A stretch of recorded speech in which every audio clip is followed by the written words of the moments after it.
Selalu tak dengar orang cakap simpan minimum 10% daripada gaji. So hari ni Diana nak share apa dia simpan 10% daripada gaji tu. Macam mana?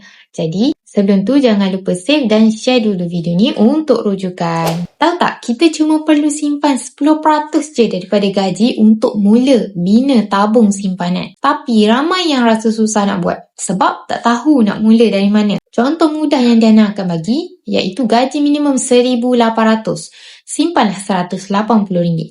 Gaji RM2,000. Simpan RM200. Kalau tak mampu sangat, RM100 pun dah cukup baik. Yang penting, konsisten setiap bulan. Dan lagi satu, kalau rasa tak cukup, cuba cari tambahan pendapatan.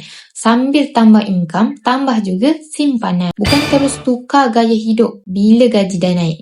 Tapi tukar cara urus duit. Sebenarnya 10% tu kecil je. Tapi kalau tak mula daripada sekarang, 5 tahun akan datang kita masih kosong simpanan. Tapi kalau tuan-puan mula hari ni walaupun sikit, kita dah menang berbanding orang yang tak mula langsung. Bagi tuan-puan yang susah nak menyimpan, saya cadangkan untuk simpan dalam bentuk emas. Sebab ia tak cair dengan mudah macam duit dan kita boleh kumpul sikit-sikit. Caranya dengan akaun simpanan Gap.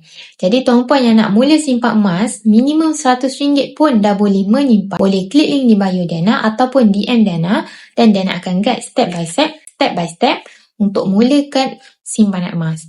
Untuk lebih banyak lagi info mengenai emas dan kewangan, boleh follow Diana rapat-rapat. Semoga bermanfaat.